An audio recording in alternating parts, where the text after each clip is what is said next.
Network Entertainment. Hello! Hello, guys! Hello! Spagadu. Ano yung sinasabi mo? Squibbly-doo! Nakakainis. May isa tayo episode na nagkaroon ng technical error. Ano Di ba yan? nung recent release, yung starting stand-up? So, may naghalo-halo yung... Oo, naghalo-halo yung episode, pati yung art, di ba? So, piniplay namin parati ni Carlo, yung editor namin. Yung simula ng video namin niya sa akin. Sawa-sawa na ako marinig yung sinasabi ni Andy. Squadu! Splaka boomers. Splaka boomers. Walang kwenta. Yan, gagawin ko ng regular thing yan, guys. Ha? Mm. Hashtag the bad boys of comedy podcasting. Oo. Ang totoong cool pals. Hindi. We're the cool pals. Hashtag the mean step brothers of podcast network Asia. Oo, totoo. Yun yung talagang totoong... Well, kung Gandang start. ganda na start. Kasi ngayon, medyo special day kasi merong intern na bago sa Pod Network. Yes. Si Jeffrey. Oo. Angelo. Na Joke naka-red lang. polo shirt. Natuwa kasi siya, tapos gusto ko siyang i-offend eh. Alam mo yun? Oo. Pero yan, tumatayo siya ngayon, si Angelo. Sabi niya matagal na siya nakikinig. Tapos yun, parang natuwa siya kasi first time niya makita yung proseso and everything. So kami, na-realize namin, shit, sobrang basura ng episode namin today. Wala kaming guest. Yes. Kasi akala ko nasendan ko siya ng text. Hindi pala nag-send. So, Alam mo sino ba yun? binabackstab ko siya ng... Gusto ko mag-guest ng economist. Economist. Binabackstab ko siya ng solid sa mga tao. Hindi mag-reply ito eh. Kasi yung hindi pala nag-send yung message. Bulok lang pala yung internet mo. Kasalanan ko pala. Oo. So yun, wala tayong guest dahil No. kasalanan ko. So ngayon, we're stuck together again. Mhm. And na-realize ko lang, ito pala din nangyayari sa Cool Pals eh. Okay. Kasi minsan nandun na sila 5. Pero, nag-achieve nila yung number 1, 5 sila. Tayo, 23 na achieve natin last year. Oo. Dalawa lang tayo. 2 lang tayo. So if you do the math, ibig sabihin ang worth nila, kung ang worth ng para mahirap to, pabaliktad eh. Parang Scott Steiner promo. Pero pag nag-1 sila at 5, ibig sabihin, para mag-1, kailangan mo ng 5, tayo 23, 2. So ibig sabihin, pag minus mo yun, 22 And 2/3 chance. and 2/3 chance. Hindi, kapag tayo 5, Oo. mas marami tayong chance. Pero 2 lang tayo Oo. eh. Pero nakakalimutan nila Oo. na They know. they know. Oo. They know. They know. You know. Yes. Na hindi na tayo kayang talunin pag 5 tayo. Oo. Pag Pero, lima tayo. pero may 2 and 2/5 chance tayo Oo. of doing number 1. Pero hindi natin na-calculate na isa tayong genetic freak. Who can satisfy you all night long? Diba? Yun eh. Hindi na alam yun eh. So, Ang ganda nito. meron silang 2 and 5th chance. Meron silang 5 and 5th chance na mag-1. Tapos tayo, 2 and 5th chance na para mag-23. Pag kinross, ano mo yun, multiply mo yun. May Meron tayong... percent chance na... meron tayong 10/5 chance para manalo ng number 1 this year, which is kapag kinuha mo yung least common denominator ng 10/5, it's actually 2 firsts. So 2 yun. Oo. So may 200% chance tayo of winning number 1 this year 2024. Tandaan mo yun. The numbers don't lie. OBB na? Pag-uusapan namin ADHD. Yes. Kita mo, ba't kami parati na sa sidetrack? Hindi yung talent, okay? Hindi yung talent. It's a mental illness. It's called a mental illness. Yes. At pag-uusapan natin yan right after this very unnecessary OBB.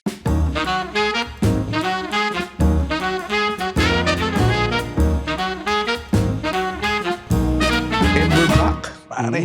Back to life. Back to reality. Itong kanta ba yun? Yeah. Akala ko, kompo mo yun, pare. Kompo mo ba yun? Hindi. Kailan na natin papalitan tong music natin, Red? Actually, meron ako friend from Cadian Studios. Gumagawa rin siya ng mga original themes for wrestlers. Tapos matagal na siya nagpresenta na gusto ba gawin yung OBB. Naging busy lang yata. Pero nag-message siya recently, shoutout kay Ron Pangyarihan. Ano pangalan niya? Ron Pangyarihan. Akala ko wrestler name niya yun eh. Oo nga, di ba? Isa sa mga pinakamagandang pangalan na Parang pang wrestling talaga eh. Di ba? Ron Pangyarihan. Parang Greg Gasti Boy. Hindi. Greg Gasti Boy? Greg Gasti Boy? Hindi. Pero si Ron Pangyarihan of Agent Studios, ina-announce ko na ngayon, in the process na gawin ang bagong OBB music natin na original at hindi nilalagay sa mga dunking videos. Hindi nilalagay sa mga intro ng mga vlogger na 240 subscribers na. Okay. So masawa na ako makita ng message na, uy, bago matulog, itatag ka pa. As if naman yung audience nung guy na yun, alam niya kung sino. Diba? Yeah. Ay, nako. Pag-usapan natin ADHD. May ADHD ka? Yes. May ADHD ako. Napakagandang combo. Feeling ko, sinubscribe ka rin ba ng Ritalin? hindi pa naman kasi ang therapist ko is a psychologist. So, wala masyadong gamot pa. O tama ba? Psychiatrist ata yung pwede mag-prescribe ng gamot. Okay. Pero, doktor din naman siya. Pero, I think, inalok niya akong i-refer to a psychiatrist. Tapos, para ano yun, bigyan ng medication and everything. Tapos, hindi ko pa kayang gawin eh. Parang yung natakot ako eh. Yung sinabi ng psychiatrist mo, nalulungkat ka, Red Oliero? Hindi mo nalulungkat, ADHD na. Nalulungkat ka? Oh. Meron akong kilalang komedyante, pangalan niya Red Oliero. Sabi ng psychiatrist. Tapos sabi mo ba, pero ako si Red Oliero.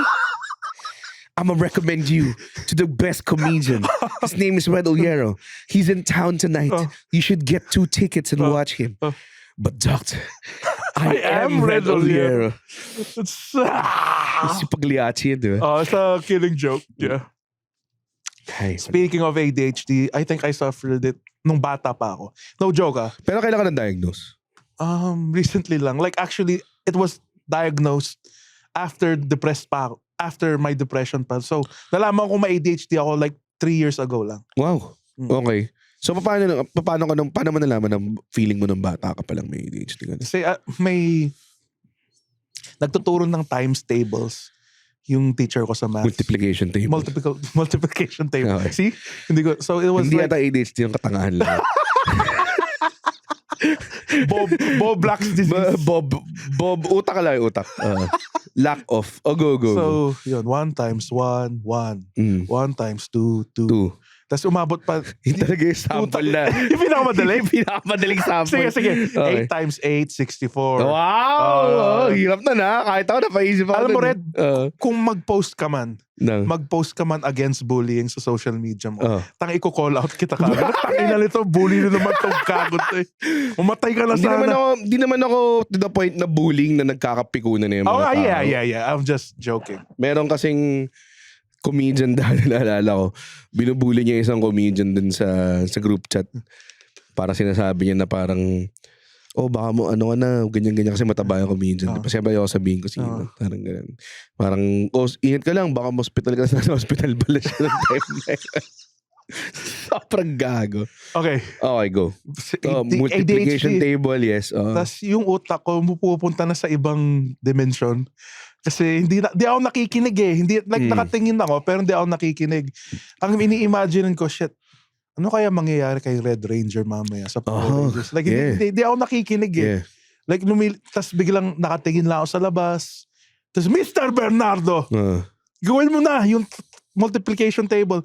7 times 7. Hindi ko po alam, ma'am. Tas, kalat talaga akong, like, to the point na... Pero nung time na yun, iniisip mo lang talaga na bano kayo estudyante. Oo. Kasi ganun din ako eh. Oo.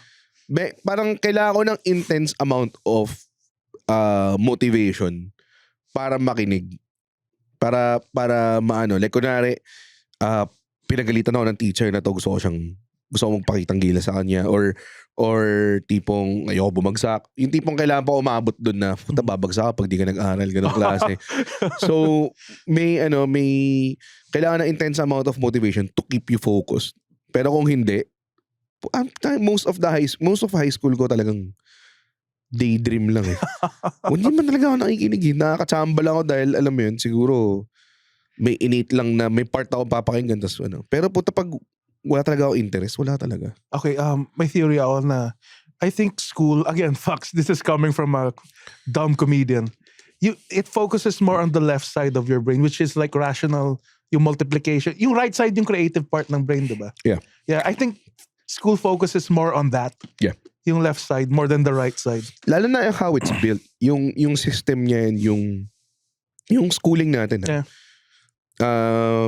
Parang masyado siyang nakaschedule, may assembly, assemble muna kayo sa field, lahat kayo sa initan, tapos magpe-pray kayo lahat together, tapos mag-flag ceremony kayo, tapos sobrang parang talagang hinahanay ka, inaano ka, hindi siya loose eh. Alam mo Again, yun? it's not bad. It teaches you to be subservient yung school. To obey. Oh. Hindi, I'm not joking. Like, it's Oh, a good thing. It's a good thing then. Parang it kind of like narrows down your world eh. Okay. Kasi yun na-realize ko later on. Pag hindi ka magaling sa school, sinasabi nila sa'yo, hindi ka mag-excel sa buhay. Tapos sasabihin nila na dapat mataas grade mo, dapat mataas grade mo, dapat mataas grade mo. Tapos dapat gawin mo to, sumunod ka dito, or bad things will happen. Never nagkaroon ng merit of, parang hindi nila minimerit lahat ng capabilities ng tao. Which is, marami akong kilala na hindi naman necessarily school bukol, pero hindi rin sobrang genius. Na did well naman after, di ba? For me, huge example doon si Giselle, my roommate, who is a comic book creator. Award-winning comic book. And he didn't do well in school. And kahit nag-excel siya sa arts. Yeah, yun, kumbaga Hindi sa siya- poster, hindi siya incentivized as much as magaling ka sa science or math. Di ba? Tama. Yeah. Parang Again, I hindi don't siya know if it's a masyadong good thing or a oo. bad thing, pero like in my opinion, it's a bad thing. Siguro dahil baka kulang lang ng art school dito sa Pilipinas. Merong mga, ewan ko correct me if I'm wrong, pero baka mas marami lang talagang, tama ka, mas may weight lang talaga yung usual academic grades mo eh. Diba? Like, meron namang contest ng sayawan, kantahan, ganun. Pero, hindi siya, parang extracurricular yung tawag sa kanya. Hindi siya part ng academe. Like, ganun. Again, nagkaroon ako ng award. Anong award mo? Sa English kasi nag-write ako ng poem. Oh, wow. Tas, like, kung ang magiging natural disaster ka, anong gusto mong maging natural disaster? Putang ina. Ako parang sinabi ko earthquake. Kasi I could form lands, form Talaga, new nanalo ko dahil terrain. sa isang poem? Oo. Nanalo rin ako ng isang poem dati. Ano yun? Tungkol sa kamatis. Okay. Kasi nutrition month nun eh. Tapos ikaw yung kamatis. Ako yung kamatis. Totoo. Okay, pare. tapos? Oo. Ang kamatis ay sadyang kanais-nais. Ganong klaseng type of bars. Oo. Oo. Kaya pala gusto mo maging rapper, pare. Sino si Ensay Mother? And say, mother! Yeah. Wala. Yun yung aking rapper pipe dream. So tapos nanalo ko ng award. Binigyan na, Meron kang moment. nilagay sa front ng school paper namin. May tarpaulin. Ganun. Hindi, wala naman tarpaulin. Ang best siguro na ginawa ko in the arts, alam mo yung The Emperor's New Clothes? Hindi. So, I wanna... Oration, yun. I think... Declamation contest. parang Declamation, ganun. sorry. Yeah. Oration. Ay, And oration din naman yata yun. then, yan siguro yung... I always aced the declamation test. Talaga? So, yeah. Memorization? Hindi. May minus points ako. Kasi? Pero ako yung best na... So performer ka talaga? Performer noon pa. Talaga? Ano nangyari sa'yo? Ewan ko, dude. Alcoholism. Nung nalaman ko, shit, mababa pa rin pala yung grades ko. Ang mataas lang English. Yun lang. Actually, ang pinaka-strongest ko na grade din yata English. English ako. Tapos nung... Laking Cartoon Network, pare. Bitch. Nung... English saka Filipino yata pinakamataas ko. Math pinakamababa ko definitely. Oh, dude. Math, chemistry, physics ko not bad actually. Nung 4th year. Parang ganito yun eh. Parang part rin ng ADHD yun. Like, I love video games. Pero when I learned how you make video games, tangina, ibang-iba yung fun na nakukuha ko. Like physics, interesado naman ako how gravity works, how inertia and motion, infinite energy. Pero na-realize ko, tangina, ba't may numbers? When once makita mo talaga kung ano yung involved, fuck this. Ako meron ako knack for, I guess, finding out process eh. Like, kunwari, gusto ko malaman kung paano nag-arrive to ganito. Yeah. So, kapag klaro siya sa akin, na i-motivate ako. Like, kunwari, pag alam ko na kung paano mag-produce ng show dito, kunwari, sa San Juan, alam ko na paano mag-produce ng show sa San Juan, kakausapin ko lang to, ganyan, or sa Makati, kukuha ko ng permit, ganyan. So, alam mo na kung paano gawin, di ba? Na-inspire ka lalo to make. Kasi, kaya ko eh. Parang ganun, di ba? May ability ka to do it. Pero kapag, tawag dun, kapag magulo sa'yo yung proseso, hindi mo siya nakikita kaagad. Ang gulo eh. Like, kunwari kapag nag-conceptualize ako ng something, pag sinabi kong, okay, gusto ko gumawa ng show na crowd work lang. Either, alam ko yung process sa utak ko, or alam ko agad yung path towards knowing. Like, kunwari, ibig sabihin, kailangan ko mic-an yung audience. Ibig sabihin, kailangan ko ilawan yung audience. So, alam ko agad, kakausapin ko agad si Roy, yung sound engineer namin. Roy, ganito yung gusto kong gawin. Isang conversation lang siya, tapos na siya. Tapos yung ilaw, kausapin ko lang si Gabo. Tapos, anuhin ko lang siya, ganito yung ilaw, okay, tapos na. Paano ko unan? Kausapin ko si Jay. Ganun lang, di ba? So, tawag dun. Pero kapag kunwari malabo sa akin, tas wala akong makausap about it, like kunwari, gusto kong ito dito sa Decagon, meron dito sa tabi ng studio namin, may magandang event place dito. Pero ang hirap kausapin ng mga tao. Sorry, Decagon people. Pero nag-reply naman yung tao, pero parang ayaw nila akong kausapin ng in person. Kasi gusto ko minsan sabihin na, uy, pwede ba tayong mag-deal? Bibigyan ng 12 show, sure ball sold out 10 dito. Makakuha kayo ng foot traffic. Pay lang discount kasi puta 12 yung bubo ko eh.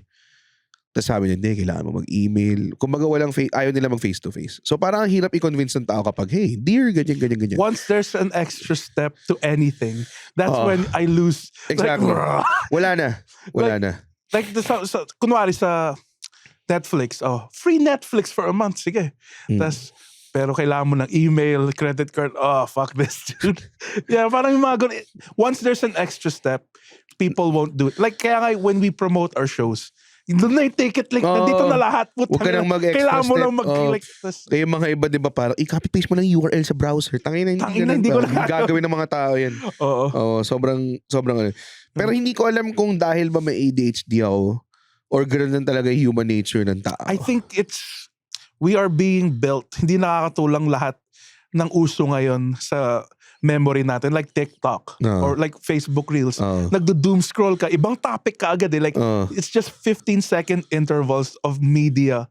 And then it changes in an instant. So mabilis. It kind of mas lalong nagiging para siyang channel surfing eh. Oo. Na lahat ng video na pinapanood mo, hindi siya nasa gitna ng something. It's the start and to the last. I think this is coming from an ADHD-riddled person. I think our attention span now is at its lowest. Talaga? More than ever before, pare. Galing. Yeah. Galing ng analysis mo. Bakit? Hindi, alam mo kasi may point. Gusto kitang hindi kasi akala ko may sarcastic Tignan mo yung TikTok, like what I said. How I consume media. I watch this special, my favorite comedian. Tangina, mga 3 beses ko ata pinanood para matapos yung 1 oras. Yeah. Ako din. Pag nanonood ako ng special ngayon, kung hindi siya live, hindi ko siya kayang panood. Kasi parang kulang yung stimuli para sa akin. And ang saklap dun, kasi yun tinatry ko ibenta sa mga tao. Diba? Pero, I guess may mga tao pa rin nanonood ng buo-buo. Tsaka yung binge watching, medyo na-intense na ako masyado sa kanya. Pero para sa akin, if it's something that I really love, syempre kaya naman. Tsaka maganda pag there's enough. Di ba sinasabi sa'yo, pag may recommend mo sa akin free rin. Panoorin mo yung free rin. Sabi ko, bagal eh. Hindi ko, ibig sabihin ko nun, wala akong enough stimuli to keep watching. Hindi tulad ng Reacher, nung nirecommend mo sa akin yung Reacher. Sapakan Putay na. Sapakan. Ang ganda ng sapakan. Putay sa kulungan. I'll give you till 3. 1, 2. Tapos hinedbat niya. Nedbat niya eh. Yeah. Tapos yung forearm niya sa mukha. Diba? Yun, mga ganun. Wait, let me correct myself. Kaya dun sa sinabi. I think there are times when our brain wants just a quick fix. And there are times na, fuck, I just want to relax. I think free rent is that, podcasting is that. So yeah. It's both sides, I guess. Mali naman na sabihin, fuck. Sobrang ADHD riddled ng brains natin ngayon. Pero at the same time, kaya ko lang makinig ng podcast kapag may ginagawa akong iba. Yes. So kunwari kapag hugas akong plato or nag-drive ako sa traffic, dun parang okay. Kaya maangas na may podcast ngayon. Pero kunwari kung upo ka lang sa makikinig ka ng podcast. Ay, hindi ko kaya. May mga ibang tao, di ba nakita mo pa parang pinaparod lang tayo na umiinom sila? Well, may ginagawa pa rin sila. Ganun ba kami ka-entertaining? Sobrang wild nun Nakaupo lang kami dito eh. Ano ba yun? Well, to be fair, umiinom sila mag-tropa. Hindi. They're still doing something. Like, hindi ko gets yung nasa room ka, tas Oo nga. Sinabi Feeling ko niya. wala namang gumagawa nun. Oo. Well, may nagpadala sa amin ng dick pic. That was, kaya we kinda, naghilay-hilay na kami sa Blue Jokes kasi it's real. It's real, pare. Parang nakikinig ako ng Cool Pals kanina.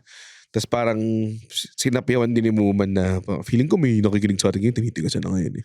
Tapos ako gusto ko sabihin kay Muman, wag, don't even start. Don't even start it. We will take it as like, pwede kong pakita yung edits ko sa'yo. Parang ganun. Dude, may nag-send talaga ng dick pic. And we stop that shit. Hindi, ano pa siya, naglitaan niya pa siya na nagjajakol daw siya habang Pero, I mean, kasalanan naman natin, I guess. Kasi tinanong natin as a joke. Yes. Kasi nag-gets naman ng most people.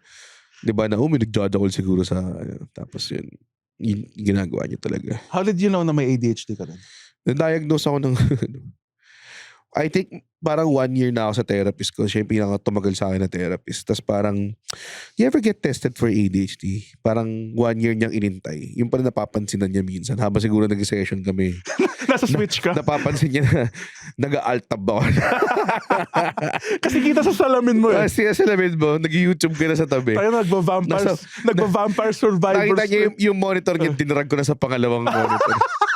Nandito siya sa Naglalaro salamin. na ako Mass Effect. Mga ganun. Pero, di naman ganun level. Pero, yun nga. Tsaka pag nag-explain ako ng mga situation ko, like, sinasabi ko para may focus problems ako. Like, minsan, kunwari, okay, game na, trabaho na. Sagot ako naman. Usually naman emails naman yun, di ba? Sagot ka ng mga inquiry, ganyan, emails, or pag nag-produce ka ng show, kakontakin mo yung mga suppliers mo, yung mga venue managers and everything. Tapos, sabihin ko sa utak ko, kailangan ko magkape. So magkakape ako. Minsan, pag nagtitimpla ako ng kape, parang makakalimutan, parang for some reason, kailangan kong linisin yung, hindi ko na kailangan yung kutsara, parang ganyan. Tapos yung pala, kailangan ko palang haluin later. So kukuha na naman ako ng bagong kutsara. Tapos mawawala ako. Minsan, maiwan ko lang yung kape ko na Ano lang yung kape mo? mid-timpla. Mamaya nagkasagot na ako email ulit. Ang dami kasing stimuli eh. Kasagot ka ng email. Tapos minsan, para sagutin yung email, shit, para may tatanong sa akin, ganyan. Tapos bilang, sabi sa akin ni GB, ito yung gagawin ko. So hanapin ko yung chat namin ni GB. On the process na maghahanap ka ng chat ni GB, may makita kang 3 messages, sasagutin mo yung lahat. Yung email na sagutin mo na kailangan lang ng small info na yun, minsan 2 oras tatagal. Kasi nawala na ako, kausap ko na yung mga kaibigan ko sa mamaya nanonood na ako ng NBA, nag-Wikipedia na ako. Tapos pala, ay puta, kasagutin ko nga pala tong email na to. Tapos all this while, hindi pa tapos yung kape ko. Parang ganun. Yeah. I think that's why parati nilang sinasabi, journaling daw. Oh, Yeah, no. parang quest list. Yeah. Sabi nga ng psychiatrist, gawin mo parang video game. Okay, so Yeah. hindi ako lalagpas ng level 1. Ganun ako. Mag-grind niya. So, ako, ang suggestion niya, well, si Kate din nakatulong kasi si Kate magaling sa ganyan. Kate, girlfriend ko. So, parang siya, every time siya mag-work, kasi work from home, di ba? Tapos same apartment namin. Nakita ko siya, meron siya parating listahan na mahaba. Tapos sobrang haba talaga. Tapos, parang yun yung task list niya. Tapos, i-cross off niya, ganyan-ganyan. So, para alam mo rin daw, pag minatapos ka.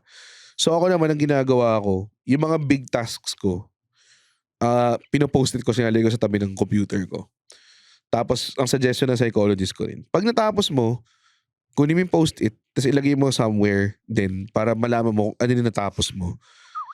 May satisfaction na parang, ganito ako productive, nagkaka-momentum ka, na-motivate mo yung sarili Alam mo. mo sasabihin, like, kunin mo yung list, tapos sa pwede mo.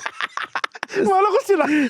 Pasok ka sa pet mo. Pasok ko. Natawa ko na solid. Baboy. Sige, session over. Session over. Pero yun nga, di ba? Tapos, na-realize ko rin, ito mga siguro mga huling session ko, after ng huling session or after ng huling second to the last session namin before. The session before this. Parang ako parate, when I have to do something, malaking bagay sa akin yung, kumbaga, malaking part ng process ko is to find motivation in doing it. So lahat ng mga bagay na ginagawa ko, kailangan ko ng great motivation. Like, kunwari, yun nga, sabi ko sa school, di ba, kailangan umabot na talagang on the brink, babagsak na ako bago ako gumalaw and everything. Marami, parang kailangan ko ngayon i-hack yung utak ko to motivate it. Kaya mo Kobayashi Maru. Kaya kapag, tawag doon, kapag, nung pandemic, nung mahirap makahanap ng motivation, makita mo yung pader ko ng puro sulat ng mga para a beautiful mind. Parang ganun pa, nakakadiri nga eh. Pag bumabalik ako sa kwarto ko, nakikita ko yung mga sulat pa na nandun. Pero kailangan eh. Kasi kung hindi, ang alternate nun is hindi ka talaga maano. And actually motivation and inspiration, so it's so hard to come by. Kailangan mo talagang i-hack yung utak mo para. So marami akong words to live by sa mantra ko, like yung kay Conan, yung na-motivate ako dun kay Conan kasi at his lowest point yun eh. Finire siya from The Tonight Show. Tapos may classiness pa siyang sabihin na work hard, be kind, amazing things will happen. Isipin mo, fina-fire na siya sa dream job niya. Yun pa rin yung sinabi niya sa mga tao. So parang ako, lupit naman ito, parang Indures. Ginamit pa rin niya yung platform niya to motivate. And I live by that talaga. Pati si Daniel Bryan nung bumalik siya sa... Oh, hell yeah, dude. Nung bumalik siya sa injury niya for 4 years, di ba? Fight for your dreams, di ba? Fight for your dreams and your dreams will fight for you. Yan, ganyan. A monster! A monster! Hindi, ano na yun? Hindi pa siya na-injure nun eh. Di ba? Pero yun eh. Yun yung mga kailangan mong ano. Pero, yung sinabi ng psychiatrist ko nun, may positives din pala yung ADHD. Kasi when you get obsessed in something, I think parehas tayo. It will stand up for you na, okay, I know how the pieces work. I'm gonna let this consume me till I turn to dust and fucking rise up like a phoenix. Parang ganun. And yeah, I think, kasi may kilala rin akong kid. And ADHD rin talaga siya. And he got into Magic the Gathering. Okay. Ngayon, dude, incel na siya na may ADHD. I mean, it helped talaga. Like, again, sobrang galing na niya sa Magic. Binabawi mo, wala ka naman talagang story. Meron talaga. Gusto mo lang gagawin yung batang yun.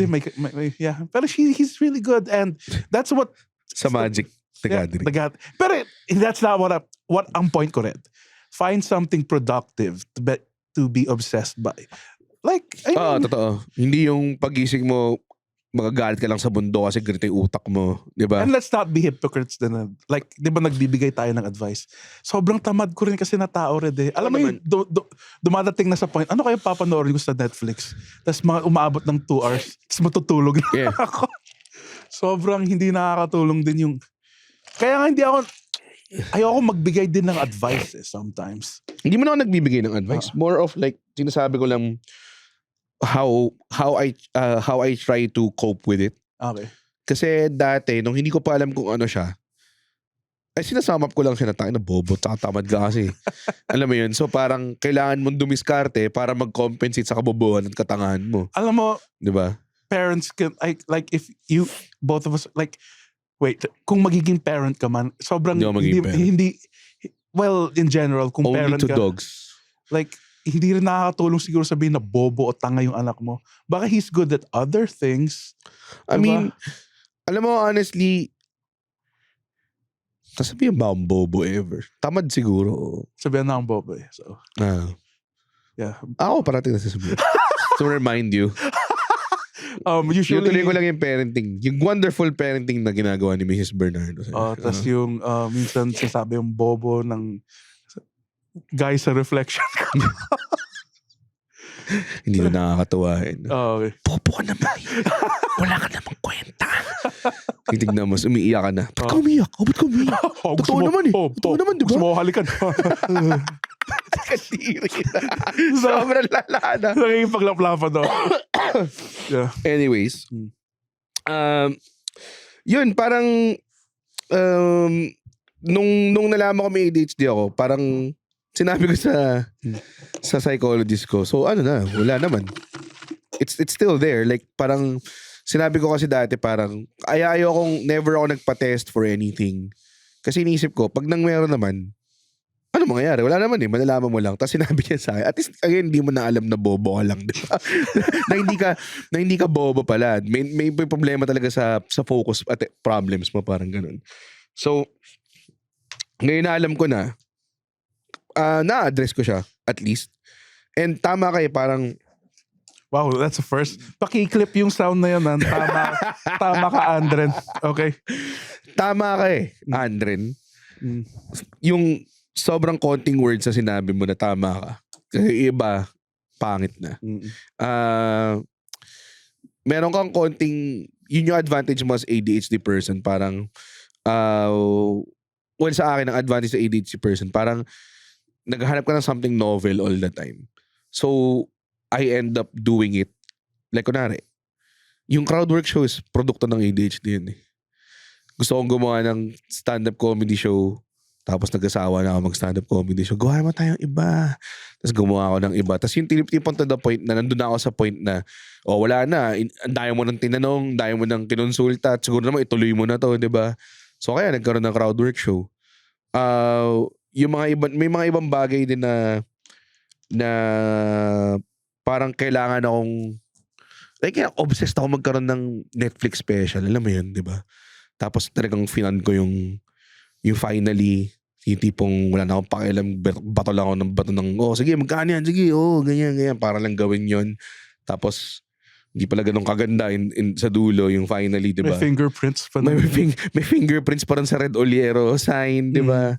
So, may mga ganyang bagay na feeling ko kung hindi ka obsessed sa ginagawa mo or parang feeling mo na hindi ka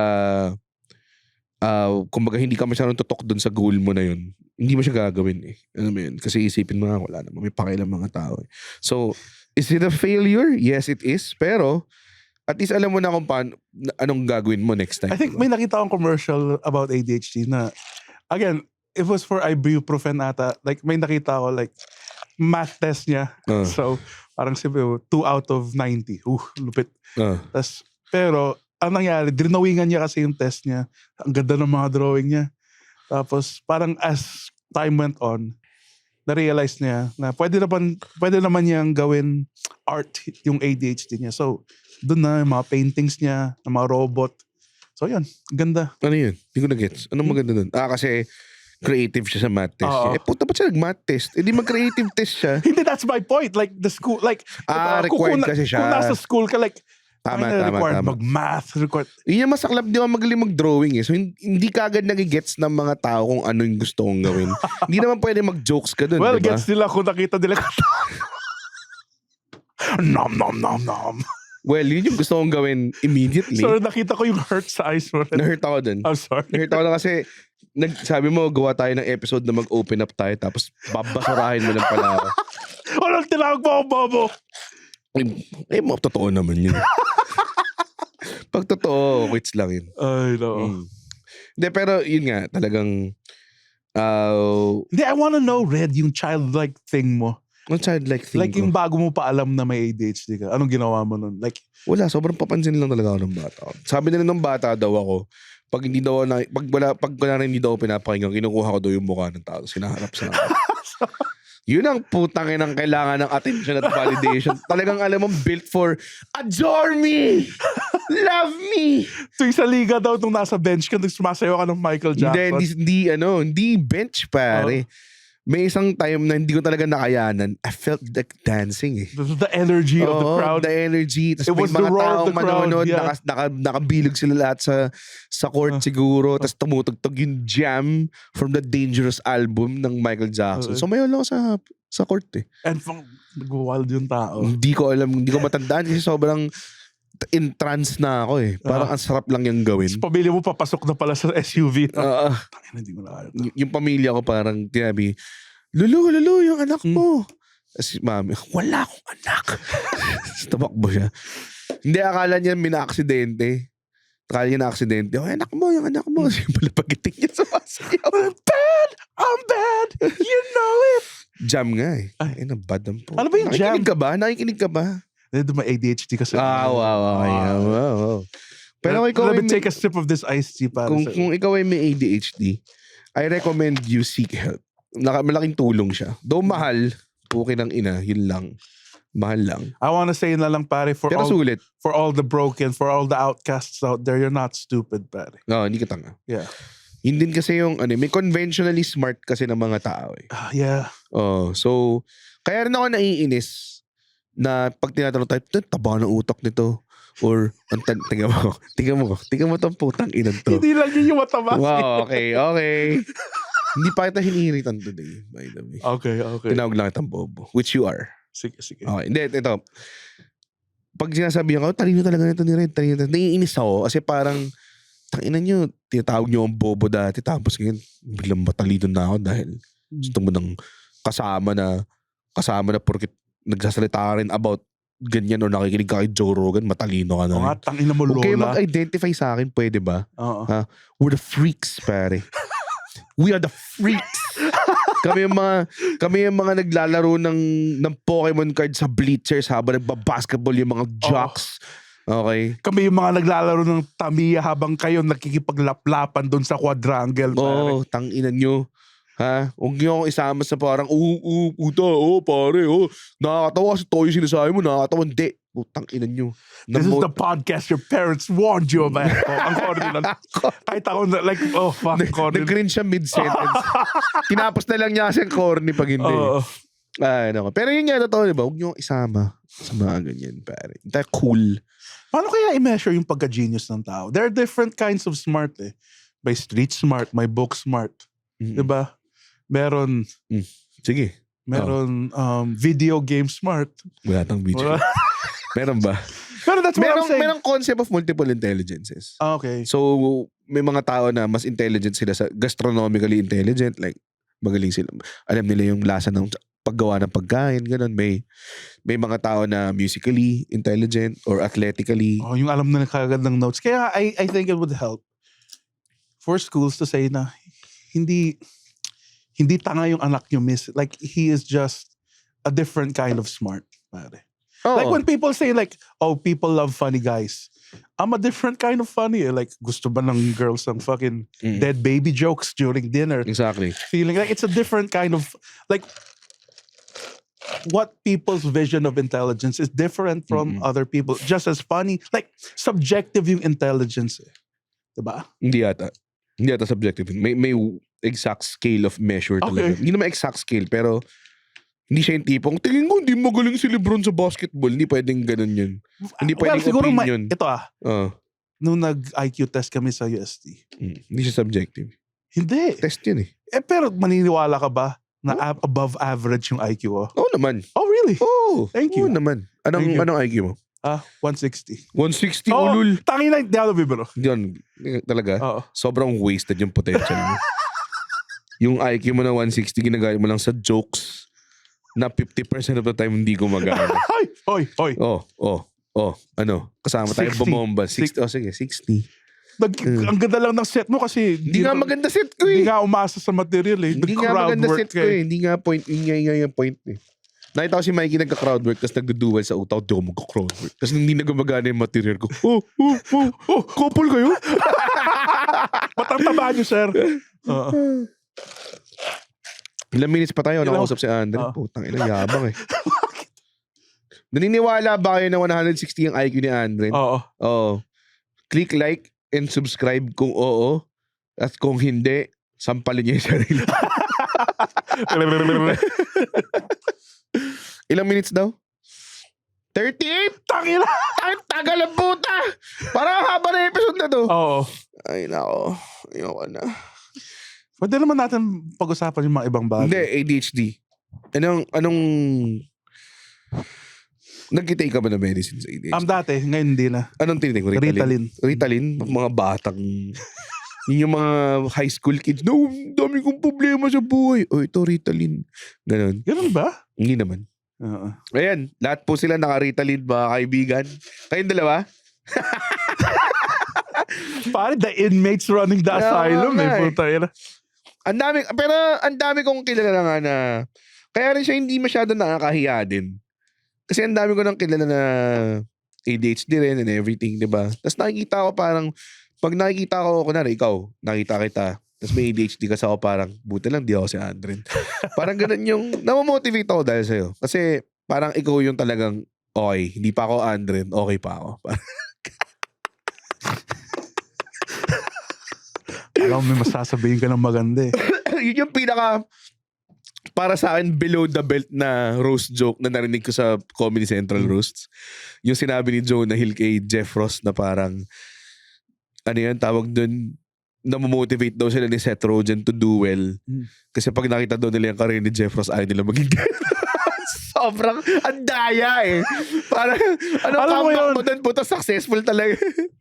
ang the best part, Sobrang punching down eh. ang best part ng roast.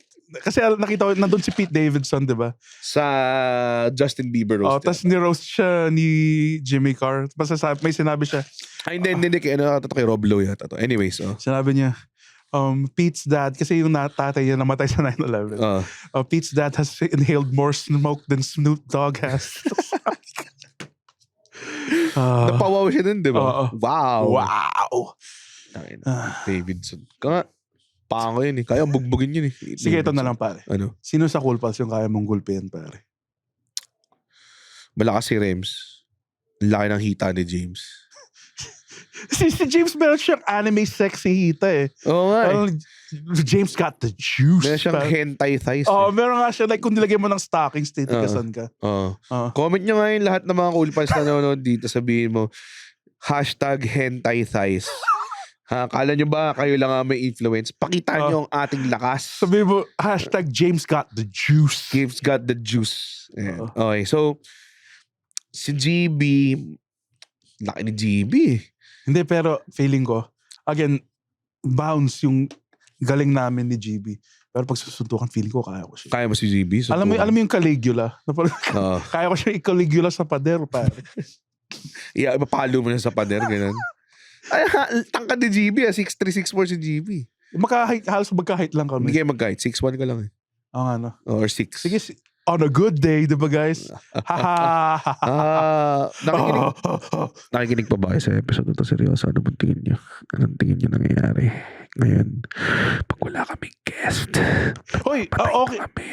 Ano ba yung mga magagandang episodes natin na hindi ito? Naalala mo yung Takina, sobrang ADHD moment nun ah. Nag-reminisce ka bigla. Anong favorite episode mo? Ayoko, siguro yung Teka, umanda. It's like 6 seconds of dead silence, mga kaibigan. Kailangan pa umikot ng mantika sa utak ko eh. I think yung Muman episode. Talaga? Ako, pinaka na-enjoy ko i-record talaga yung kay James, yung Breakfast with James Karaan. And yung mga na-enjoy. Na-enjoy ko rin yung kay Ebe kasi kakaiba eh, di ba? May guest talaga tayo na tunay na pinapakinggan mo talaga. Hindi yung nagpe-pretend ka lang na, okay. Wala kami ganyan. Baka guys, mag-screen cap kayo sa mukha ni Red habang nagsasalita na. Pag nakita nyo nag-fizzle out na yung nangyayari kay Rems. Na-enjoy kay Rems. Pero nangyayari din yan minsan may nakikita akong mga podcast. Like dati may podcast ako nagmamornong. Tapos may 15 minutes na nagsasalita si Mikey. Tapos ako nakagano na. Oo, na-abort kasi pakinggan si Mikey. Kasi dude, ako since high school ko siyang, alam mo yun, matanda talaga siyang tao. Yun ADHD talaga. Talagang malalaers. Malalaers. Tapos hindi ko lang alam kung personality na lang ngayon kasi minsan nakagamot siya tapos nagpapansin siya lalo eh, alam mo yun. Madaldal siya lalo eh. So hindi ko alam kung anong dapat lason yung inumin. Dapat yata inumin ni Mikey Moriatic. Ay, may nakita pala akong fun fact online. So guys, welcome to Andren's Fun Facts. Pananananant, pananananant, pananananant, pananananant. May segment sa tayo bigla. Nang hindi mo sinasabi sa akin. Okay. So guys, alam nyo ba kung ba't gumagana ang rat poison? Sobrang walang may gusto malaman ito. Hindi. Guys, narinig ko na yung palakpakan nila sa kotse nila. Okay. Kasi papindot na yung next episode. Papunta na sila sa scroll na nila. Makinig na ako ng lumang Cool Pals. Or kaya yung lumang bago matulog nung excited pa sila gumawa. Go. Bakit? Kasi yung mga rats, they don't have the ability to vomit. That's why rat poison works. Kasi kung na-ingest nila yung lason, hindi nila masusuka. Wala ba talaga silang... They don't have the ability to vomit.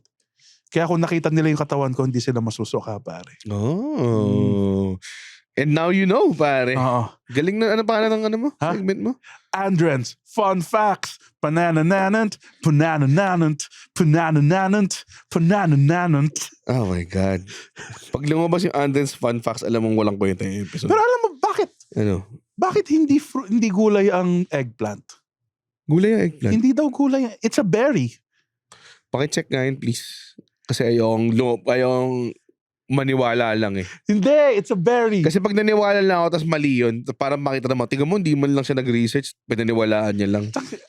Dude, 90% ng podcast na pinapakinggan ko, hindi sila nagre-research. And it's the funnest. Pare, kasi yun yung research has nothing to do with funny eh. Alam mo yan? Tama naman. Tangina, wow, knock, knock, who's there? Knock, knock, who's there? Wala namang pintuan sa pagitan natin eh. How about a little suspension of disbelief, pare? Pero hindi naman siya worth i-suspend. Like, kunwari, ang suspension of disbelief na worth it is si Undertaker di namamatay.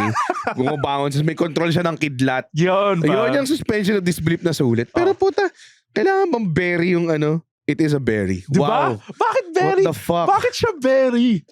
Bakit nga siya berry? Eggplant. Egg nga siya. Di siya egg, di siya plant. So berry siya. Di ko gets kung ba't siya tinawag eggplant. Bakit siya kailangan i-classify as berry in the first place? Ba't hindi na sila gumawa ng exemption na, ano to, gulay to, gulay naman gamit sa kanya eh. Prutas yung tomato. Tangina, lasa siyang gulay eh. Putang ina, dami. Paano mo nalaman na berry ang ano? Flowering plant daw kasi, kaya daw siya berry. Ayokong sinasabi mo yun na parang bobo. Hindi kasi. Hindi kasi nakita ko. Tanginang cadence yan. Nakita naman nila kasi. Pinakita nila sa akin yung fact. Flowering plant daw. Hindi ko alam kung rules pala yun na pag flowering ka, berry ka. Ganun ba yun? Tanginang yan. Berry plant. Flowering berry. Mayroon pa akong isang fun fact. Pananananat. Oh my God. Andren's Fun Facts. Yung mati kailangan punuin yung oras eh. O go. Ano nga? Wait. Ini-imply mo ba na naglalagay lang ako ng padding Yes. dito sa episode na to? I mean, yung pananananat na sobrang haba. Mga dagdag 4 seconds din Pare, yun. alam mo, putang ina mo eh. Kasi ikaw yung alam mo yung Secrets of the Magicians? Ikaw yun eh. Parati man nire-reference yun. Yung Secret of the yung it is I, Valentino. Tapos wala may pakialam. Who the fuck is Valentino? Who the fuck are you? Kabuti kong it is I, Allen Iverson. Yun yung maganda. Yung magandang reveal, di ba? Ano tinanggal ni Kane yung mask niya? Putang ina si Isaac Yanko. Oh my God. Go. Ano nga? Alam mo ba kung napugutan yung ulo mo? Okay. May 7 seconds pa Totoo ba? na buhay yung brain mo. Paano mo alam to? Paano mo alam? Kasi gumagano yung ulo mo, ganun? Hindi mo na syempre maggalaw kasi, pero you're still alive for 7 seconds. Tagal nun. Ganito katagal na 7 seconds ah. Putang tagal nun, gago. Pare. Di ba? Oo. Ang lala nun, men. Oo. Ang tagal nun. Oo. Di mo alam, napoprocess mo kaya ano nangyayari sa'yo. Siguro ang unang nasa isip mo, tangina, pinugutan yung ulo ko. Ginawa talaga nila. Parang ganun. So ikaw, ba't tumigil ka mag-medicate ng ADHD? Ayoko lang umasa sa medication rin. Kasi yung kidneys ko yung kawawa eh. Tingnan mo, nagtitake na ako para sa diabetes ko. Para sa high blood ko. Pero umiinom ka araw-araw. Para sa depression. Saka na natin sabihin yung umiinom. Anong tingin mo mas madala? Yung uminom ka ng gamot o yung uminom ka ng gin bilog everyday? Alam mo, man, it's neither here nor there, pare. It's actually quite quantifiable, pare. Bakit ang high and mighty mo ngayon? Gusto ko lang sabihin, andito na sa bago matulog exclusive to. Ha? And then kung gusto mo mag-rehab, ipa-fund ko yung rehab mo. Gusto ko lang sabihin. Pero yung rehab na papasukan mo nga, yung medyo yung tipo talaga inuupakan ka, gano'n klase. Dos. Hindi progressive. Gusto mo pang uminom? Pingin konti lang. Tapos ka-oriente ka ng moto, like, gano'n. Yan, baka gusto mo mag-sponsor, gawa tayo ng GoFundMe, Rehab Andren. Diba? Pare. Pero ako lang yung mag-rehab set. Tali lang kita, ganun. Tapos kukusin lang kita everyday. So, yung bale yung sa gamot ko, Ayaw na mag-extra na gamot. Ikaw, di ba? Syempre, alam natin Ayun, lahat. Diabetes, high blood, all the things that you can see. wala ako high blood actually. Meron ka Wala high blood. Promise. Oo nga, lahat nga nag-check ng blood pressure ko. 120 over 80. Parang okay. Gusto ko yung may Tapos, sa harapan, titignan nila kung sira. sa harapan mo, kukunin nila yung blood pressure nila. Hindi naman sira. Ang ina tong mga to. Yun lang yung never tumaas sa akin. Blood sugar ko, uric acid ko malala, cholesterol ko naging malala. Oo. Puta lahat, men. Diba? HbA1c. Ina. Through the roof, pare. Ako naman, Pero puta high blood ko, normal parate. ako naman amin ko, tumaas yung liver enzymes ko ng konti. Pero bumaba na naman. Hindi yun. Nung totoo. Christmas, Dito. Yun. nagpa-check up ako. Feeling ko yung liver mo ngayon parang 2% function na lang. Para siyang si Gary Coleman. Ganun ba siya? Saan? Maitim siya eh. Tas, Gary Coleman? yung pandak. Namatay ba siya? Yeah. Teka, hindi yata Gary Coleman pangalan nun. Gary Coleman yung nag-portray as Reese Bobby sa Talladega Nights, diba? Oh, siya yun. Yung maliit. Hindi siya maliit at all. Puti siya na matangkad na lalaking. Buong tao siya. Hindi, siya yung nag-play as Kingpin. Iba yung nasa Si Michael Clark Duncan. Oo nga, yung nga. Michael Clark Duncan nga, tapos yun nga, Hindi, sabi mo si Gary Coleman. Gary Coleman yung maliit, basta yung maliit. Ay, nako. Ngayon na sumisilip na si James. Kasi si James yung next guest namin sa sunod na episode. Hi, James. Hi, James. Hi. Kanina ka pa? Ngayon lang. O, teka lang, di pa Teka, kami may- nag-record pa kami. may Wait lang, episode. how dare you, sir? Oh, sige. Wala ba upuan doon? Okay. O, dito si James. Pag-usapan namin ADHD eh. Patapos na naman kami. So, ngayon, nagpasok ko ng stimuli na kailangan namin i-address. Oo. Si James pala, guys. Si James yung next na guest namin. Oo. At abangan niyo. Lumabas si Chad mo. Ayan, okay. Hindi ko alam kung ba't niya ginagawa. Hindi naman ganun ang ADHD. Hindi ba ganun? Tinatry niya tayo gagawin. Hindi kami ganun ever. Oo. Teka, ito na. Tapusin na natin to. Tumigil ka mag-medicate. Nung tumigil ka mag-medicate, anong naramdaman mo? Wala namang withdrawal kasi, tilinay ko kasi. Oo, Yung Ritalin. Grabe, dude. Para siyang peds, diba? na ano ka? Parang, na-focus ka na Oo. solid. pero ayoko, gaya nga ng sinabi Ayaw ko. na feeling. Ayoko lang Oo. yung kidneys ko pa yung matamaan. Ang Yung ba dami- talaga, yung rason? Oo, dude, ang dami ko Ba't ka lakas mo uminom? Putang ina Kaya nito nga, eh. Di ba? Liver daw. Ganun din yun. Kidneys mo lang. Kidney conscious ka lang, hindi ka liver conscious. dude, ang Ganun. tibay na ng liver ko, pare. Dami ng pinagdaanan yun, pare. The hardest working liver in the Philippines, Oo. pare. Feeling ko yung liver mo kapag kapag binaril, babalik, idudura yung bale. Rubber bullets, big mistake. Ganun siya. Mapiflex siya bigla. Oo. Ako ayoko mag-medicate kasi parang feeling ko part ng utak ko, parang part na ng being ko yung sakit ko eh. Di ba? Hindi ba? Tangina, Hindi, pero nag-medicate ako ng man. diabetes, nag-medicate ako ng yung stone, stone former ko, Oo. di ba? Pero yung, wala pa naman, di ba siya umabot sa point na dangerous na siya eh. So I don't think kailangan pa siyang gawin. Okay. To each his own. Kaya nga na sinasabi natin, like, people choose not to medicate. And as long as okay pa naman, you don't need to. Kasi here's the thing, pare, big pharma rin yung mga psychiatrists. Ano? Nag-nod off ka na eh. Ayoko na. Pag more than 2 sentences sinasabi ni Andrew, nagkikick in yung ADHD I ko think na parati solid. naman kasi i-prescribe yung gamot sa'yo eh. Siyempre, yun No, yung naman. trabaho nila. Oo. Oo. Tsaka mahal. Yun din. Well, hindi naman yun yung case. Ha? Panoorin niyo yung video kung nagigets nyo ano yung nangyayari. Nagda-dose off kami ni Red. every Pero yun time. din, I think yun yung conclusion din sa dulo. Parang ayaw, I guess kanya-kanya siya and everything. Tsaka, kung game magpa-rehab si Andren, sasagutin niyo ng Comedy Manila. Ayun. Oo. Oo. Pero yun nga, yung rehaban, yung pangit lang. Hindi yung hinost lang sila everyday. Inom ka pa! Ganun. Ganun lang. Oo. Ano? Tapusin na natin to. Guys, we stand with Jokoy and pwede na tayo matulog.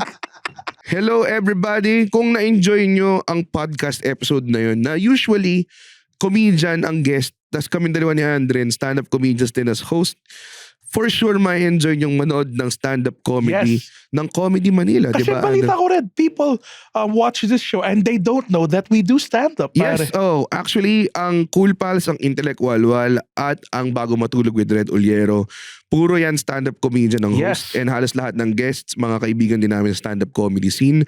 Punta lang kayo sa www.comedymanila.ph para makita ang shows namin. At sana makita namin kayo doon because usually hindi naman kami snob at Yes. nag-uusap kami after the show. So Kung gusto please, nyo kami ilibre ng beer, dun lang kami. Like, Siyempre, ang pakay ni Andren ay libreng inom. Okay, comedymanila.ph para malaman yung shows. Thank you.